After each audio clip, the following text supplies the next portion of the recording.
This interview is for information only and should not be considered as investment advice or a recommendation to buy shares in the company featured. Welcome to this Stock Box interview.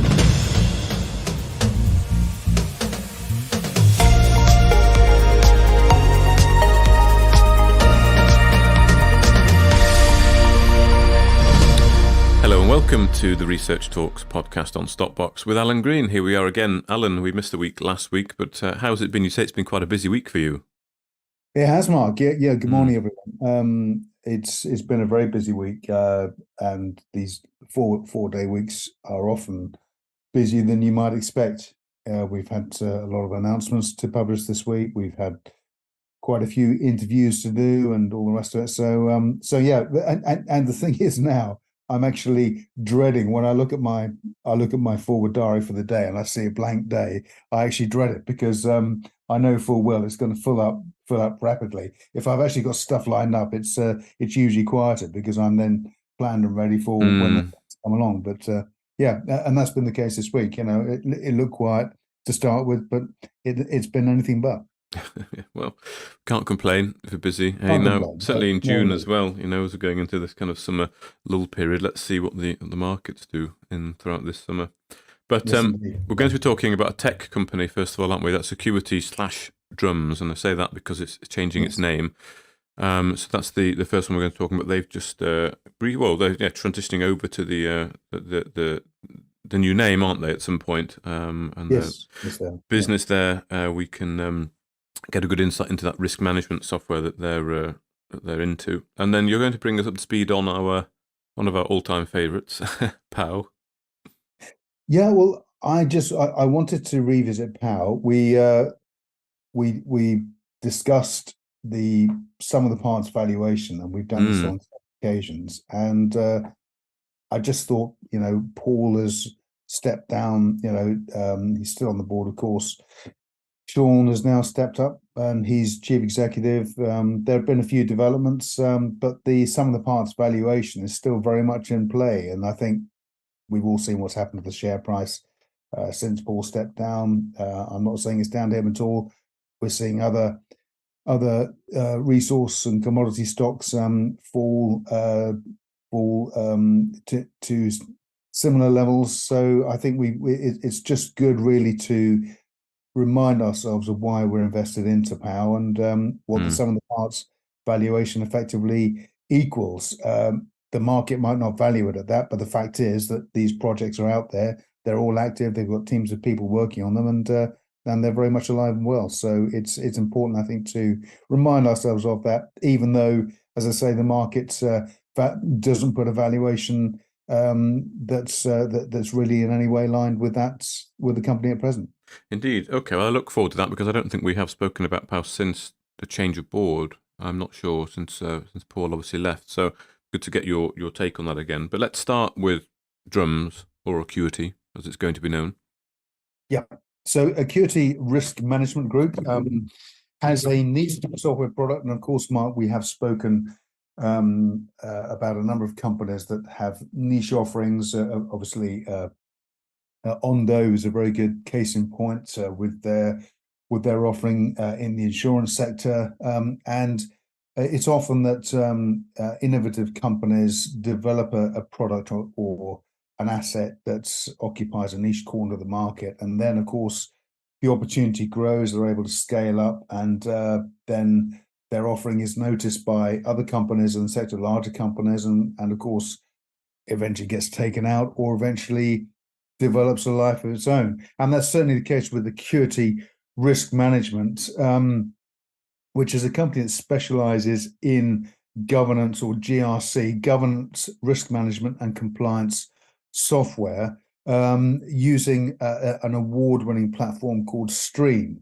And it's been running this business for many, many years. It was founded by Simon Marvel and Richard Mail. Simon still owns 27% of the business and Richard owns 11%.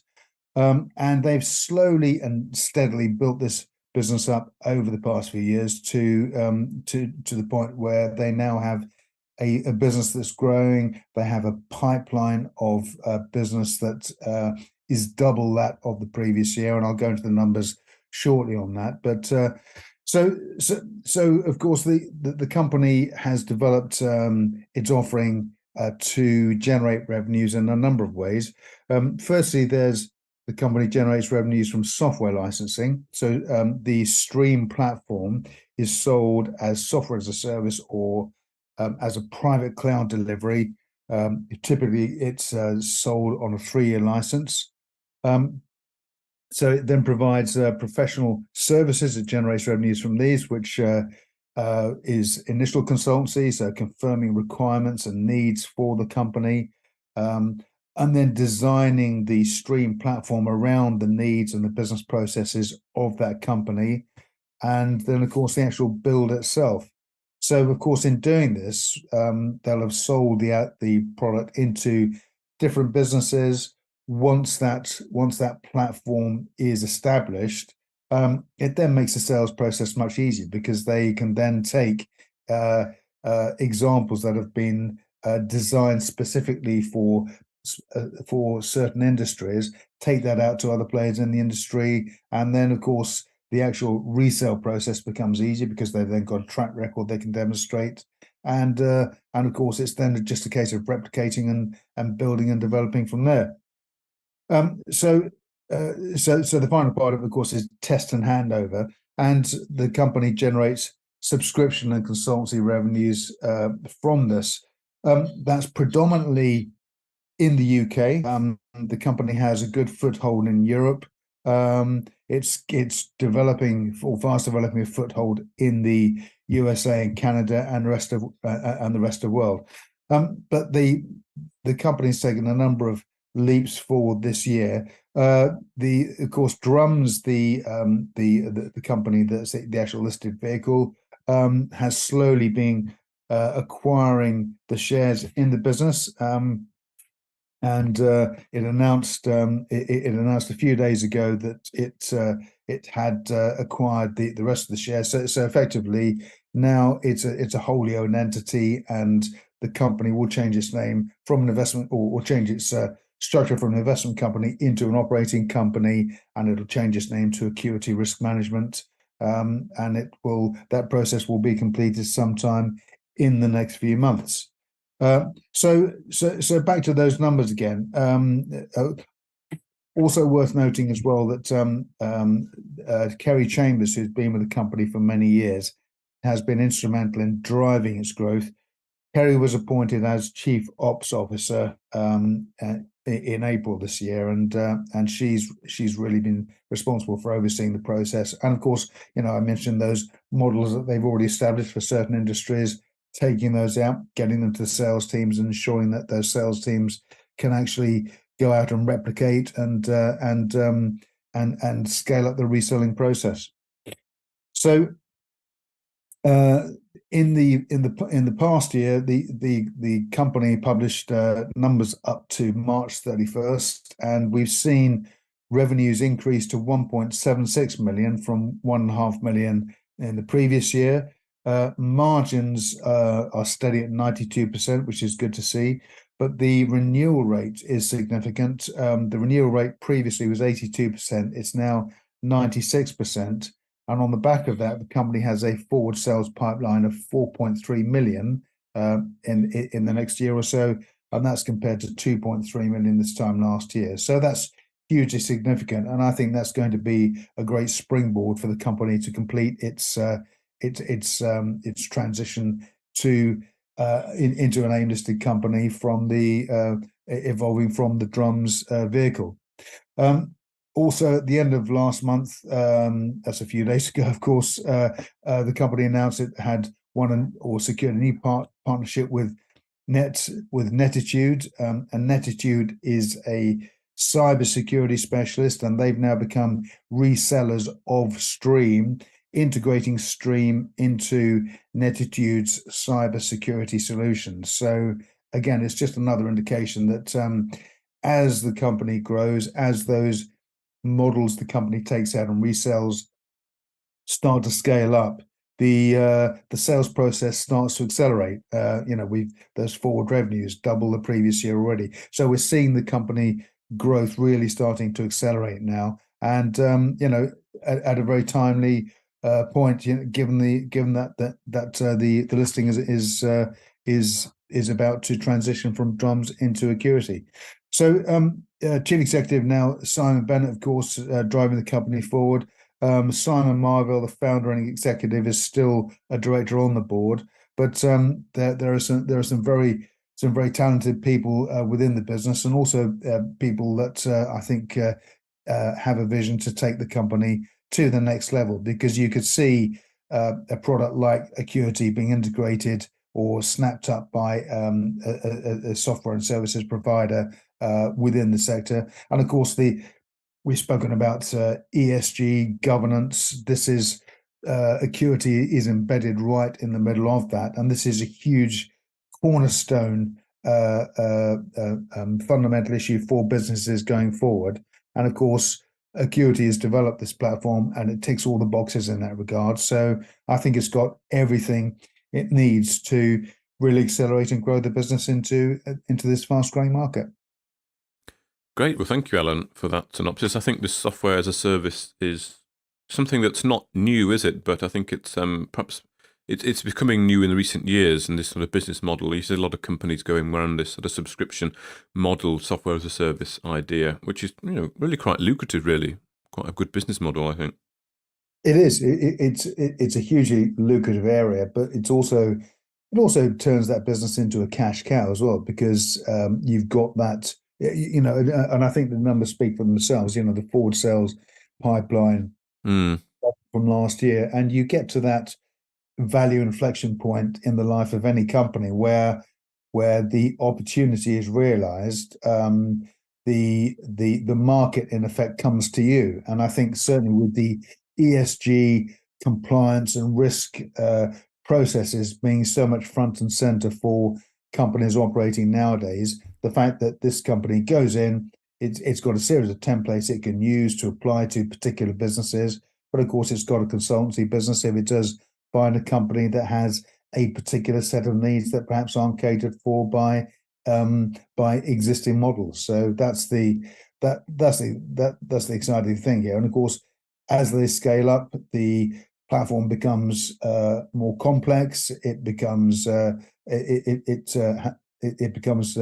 or offers a far more comprehensive solution to all of the issues that companies operating in this new ESG-based environment are likely to face going forward. And it looks as though the company has come to the market at the right time, and also has the right momentum at the right time to really secure a decent amount of market share. Indeed. Well, let's hope so. I've interviewed the CEO, Angus, a couple of times, and he seems to know what he's talking about. He has ambitious plans. He comes across very sort of genuine, and just kind of talks as a normal kind of guy. He's not kind of overly rampy or shy. He's got good plans to grow this company in an industry that I think he said was, it was billions. It was probably 25 billion or something, that the sort of the opportunity, the market size in this area. And the GRC market, just to point that, Mark, the GRC market is currently worth 14 billion, but it's expected to rise to $27 billion by 2027. That's right. Mm-hmm. That's a market that's effectively doubling in size in the next 3 to 4 years. So you've got this huge burgeoning marketplace, and a company that's got momentum listing on the market at the right time. And there's already hard evidence that the company is doubling its sales pipeline and growing rapidly. So I think it ticks all the boxes, for a growth company in the sector in the next year to 18 months. Yeah, I would agree. For a growth company in that sector, if you're into technology, then check it out, I would say. They've got quite ambitious plans. There's an interview also with the CEO, Kerry, that we did not so long ago as well, where she sets out exactly what she wants to achieve with the company. So it's definitely one to check out, I think, and let's see where it goes. But thank you for your take on that, Alan. So we'll talk about Power Metal Resources then. Power Metal Resources, the eponymous commodity and resource company that has global exposure to a raft of assets, and the great thing with Power Metal is because it's exposed to literally every commodity out there, it can choose to focus its resources when a particular commodity is in vogue. And I know the new chief executive, Sean Wade, is particularly focused on uranium. And of course, Power has some very strong aspirations in that area. But of course, as we know, and we've mentioned it countless times, the commodity market and resource stocks are in the doldrums. They're having a tough time of it in the markets. But actually, in operating terms, when you go to these events, as I know you were at Minds and Money recently, Mark, I was there last year. I've also been to several investment shows this year.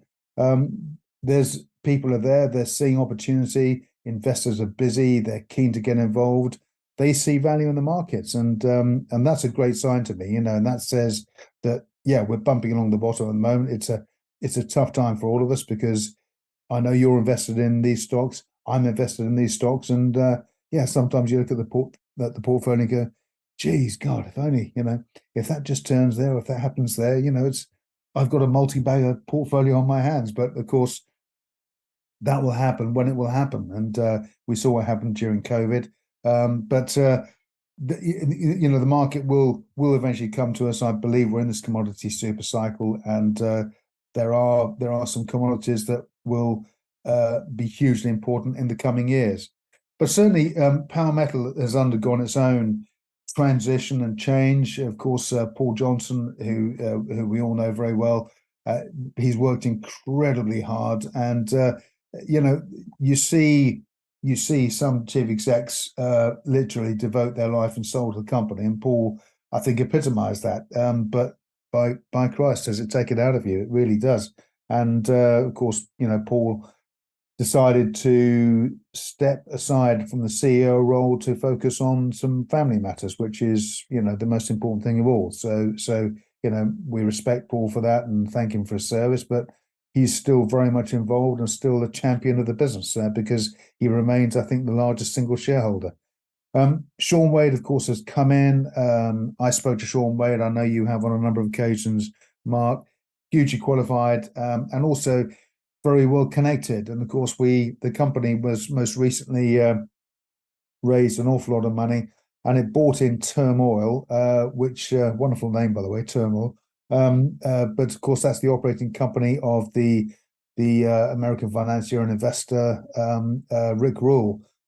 So that's hugely significant and is a huge endorsement of how, as a company, as a model, and as a corporate vision. So that to me says more than really I could ever say. The fact is that Rick Rule and his company and his team have run the slide rule over Power Metal, and they see huge value at this level. So although the shares are bumping on the bottom at 0.74, 0.75p at the moment, I think I think we are at actually right now at bargain basement level. I took part in the recent placing, and I know many others have done as well, and I just see huge value at these levels, so I remain a holder. But I just want to reiterate now, or go through again, the investment case, bearing in mind that at the current market capitalization, Power Metal is valued at just 15.5 million. So on the company website, the company lists its assets by project. So what I've done in the past is I've gone through and attributed a valuation to each of the assets. And you can agree with me or disagree with me, but I think I want people or listeners more to engage with the principle behind it, which is just looking at each asset and then finding a comparable listed entity to draw a valuation from. So I'm literally starting from the top and running through. So Athabasca Uranium, we know there are 16 properties. The Tebow Lake has 1% uranium, some Cook Lake grab samples there, 3.5% uranium from the grab samples was obtained there. So the Athabasca package as a whole, compare that to Blue Sky Uranium, which has a market capitalization that's BSK is the EPIC code there. That's on the Canadian market, Canadian valuation of about $20 million. So that gives Power Metal, to my mind, an equivalent valuation. Power Metal's Athabasca uranium asset there, an equivalent valuation versus Blue Sky's assets of around 4 million sterling. We then have the upcoming, we then jump to Australia.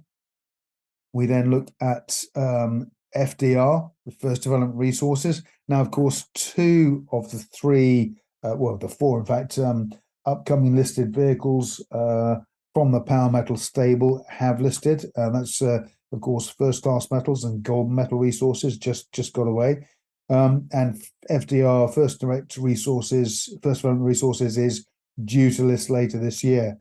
Power Metals currently has a 58% stake in FDR, and of course, FDR owns the Wallal, Braeside, Western Ripon Hills assets in the Paterson province.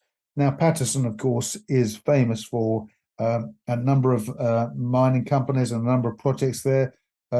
Greatland Gold's Havieron project and Jury projects are there, and of course, its Paterson South project, Greatland's Paterson South project, it has just JV'd there with Rio Tinto, which has the Winu asset there as well. So this is a hugely fertile territory. FDR, of course, has these assets which work has been undertaken, and also the West Australian government is set to provide funding of up to 165,000 towards the Wallal project. There is an SI Capital note there. I'm not going to go into valuations there, but the IPO is expected to be between 7 to 9 million. And of course, just on FDR again, it has the Celta uranium project in the Northern Territories. You know, uranium, you'll see, will be a theme through this. So again, I'm going to attribute a valuation of approximately 4.6 million to FDR. That's Power's stake in FDR. But I think as Greatland's Havieron project develops and we see other companies developing the assets there, I think that's going to rise. But that's just my view. So then we come to Gold Metal Resources. Gold IPO, of course, Gold Metal IPO'd. Power Metal owns 60% post the IPO, so that's a straight valuation of about 4.5 million. So that I'm not going to go into details about Gold Metal. We know about the Pilot Mountain project. We discussed this the other week, Mark, and of course there was an update on Golconda this week, which looks very promising. In fact, when I interviewed Oliver Friesen, he did say that Golconda was something he reckoned would sneak up on us and could have huge value. And I think we're seeing that already. So Gold Metal is listed. We've also got the Garfield and Stonewall projects. So as I say, about 4.5 million there. We then come to the Haneti asset. That's the nickel, copper, and platinum metals group assets at Mwaka and Mahanza Hill in Tanzania. PAL has 35% of this. Now, I've not sort of looked lately at what's happening with Katoro Gold, but I don't think it's done a great deal. So I'm going to attribute a nominal valuation to Power stake there of 100,000. And, I'm sure investors will be shouting, now saying no, it's worth much more than that or even less. But anyway, we attribute a nominal valuation there. Then we come to, we go back to Canada. We've got another asset that has lithium, that's involved in lithium, and of course graphite. So it's a battery metal package. Iron Battery Resources has the Northwind Lithium project in Northern Ontario. Powell currently owns 100%. Comparison there: Sayonara Mining, which is ASX listed, $2 billion valuation. Orthier of North, of course, has a measured and indicated resource of 17.1 million tons at 0.5% lithium. And the valuation there, if we do a rough valuation comparison, I'd say that Iron Battery Resources, given that Power currently owns 100%, currently valuation there could be around the 10 million mark. And that's up for debate. But I think you've got to look at comparables. and Sayona Mining is a very good benchmark there to draw some valuations from. So we then come back to Botswana Malopo Farmers project. That's very much a moot point, but Malopo Farms, of course, is the asset where the team drilled last year and straight away hit a nickel sample and identified a jelly bean conductor there. And again, comparisons there, probably Kavango Resources with its KSZ asset. Powell currently owns the majority of the Malopo Farmers project, I think 88%. So a valuation there approximately of about 2.5 to 3 million. We then go to Australia. New Ballarat Gold Company, 19 licenses in Victoria, 17 granted, including Beringa Gold Mine and the Ballarat Gold Mine. So, of course, direct comparisons here. Power Metal owns 49%, Red Rock Resources owns 51%. The direct comparison has to be with ECR Minerals. And, of course, ECR have had a pretty tough time recently. The share price has come down from where I last valued this to the share price is now 0.3p. ECR's got a valuation of 4.2 million. So if we assume or work on the basis of a 2.5 million valuation for the Victoria assets, because there was an interview published by ECR yesterday where they talked to Adam Jones, the geologist there who has been working in the area. There's a huge 10-kilometer strike area they've still got to look at, and this basically runs down into Ballarat. So the nuggety gold nature of the terrain there, and of course the narrow vein mine, which is represented well in Ballarat. I think I think that's a very good it's a very good sort of case model to study and draw comparisons with. So I'm going to put a valuation there for Power Metal of about 1 to 1.5 million for its new Ballarat gold assets. And again, I'll be shot down in flames for that, no doubt. But that's really to give some context to it. So we then come to the New Horizon in Queensland, Gregory River, Fire Creek, Dynamite, Copper Creek. This is also in Southern Australia, the Willam project, Mount Isa, Copper Belt, Gawler Creighton. Again, the assets owned by Power Metal there, Larvotto Resources, listed on the AFX, currently got a valuation of about 10 million. So I'd say with that, we've got a valuation for those assets there for Power Metal of about 4 million. So again, I'm just trying to do some of the parts here, and I think that reasonably represents where the valuation lies. First Class Metals, of course, listed last year, hugely successful IPO. Power Metal still owns 28% of the company. There's a valuation there, given the current market cap, of about 2.5 to 3 million. So that basically takes us where we are. Back to Canada, Silver Peak project, a number of mineral claims, including the Eureka silver mine, credits there for silver, zinc, copper, and lead. Power owns 30% of that asset. Canasil Resources, TSX listed, currently has a very small valuation. So I'd say we're probably looking at a valuation of about 600,000. Well, in fact, let's say 500,000 there for Power Metals. So we then come to the final assets. Apart from Kavango, we come to the Tati Gold Belt, the Greenstone Belt, the drilling program that's been underway there. And again, we've got to draw a valuation there with ECR, I think, to obtain clear valuation. So I'd say, given the fall, I'd say we've got a valuation there for Tati of around 2 million. That's my estimation, given that comparison. Finally, of course, we have the shares that Power still holds in Kavango.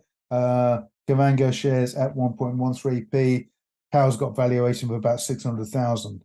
So if we total those together, we've got a valuation somewhere in the region of 37 million pounds. Now, give or take. And again, that's a subjective valuation based on estimations of each project, and anyone can listen to this can conduct their own research in that regard. But I think that's the best way to approach this, because Paul and the team, when they're spinning these projects out into listed entities, they obviously appreciate that as a focused listed entity with a particular set of projects, the company can achieve a higher valuation. In effect, Power is valued like a fund because it's a fund of all these different resource assets packaged together.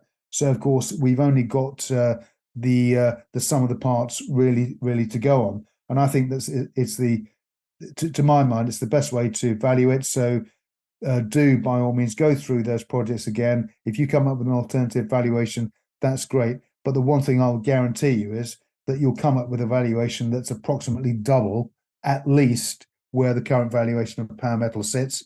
And whether that's just the markets right now, or the fact that perhaps the sum of the parts valuation needs to be spoken about more frequently, I don't know. But either way, I'm invested in Power Metal. I see huge value, huge upside from this point. And the great thing is, with that amount of projects under your belt, any one of those could explode into life at any time and dwarf the current market capitalization. Great. Well, thank you, Alan. I'll just let you carry on there, take us around the world with POW. But nice little some of the parts they're putting a valuation on the company. Let's see how they managed to pursue it forward. I know they're more focused now on perhaps the uranium assets, aren't they? That's kind of Sean's more focus, but it's not, it doesn't mean the other projects are not going to go anywhere. But it's no. I know Sean's very very focused on the uranium, and I think you look at the Athabasca package in particular. That's hugely exciting, and that's there's some real upside there. But of course, the company's got exposure in Australia with FDR too, and I think the FDR IPO is really going to crystallize a lot of valuation, not only from the uranium standpoint, but also that comparison with what's happening with Greatland Gold, the work Greatland's doing down there, and just the way that area seems to be exploding into life. Indeed. Well, thank you very much for that, Alan.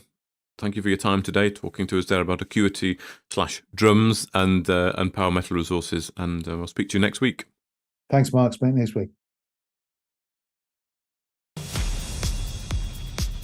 If you enjoyed this interview, then give us a thumbs up, a like, or a retweet.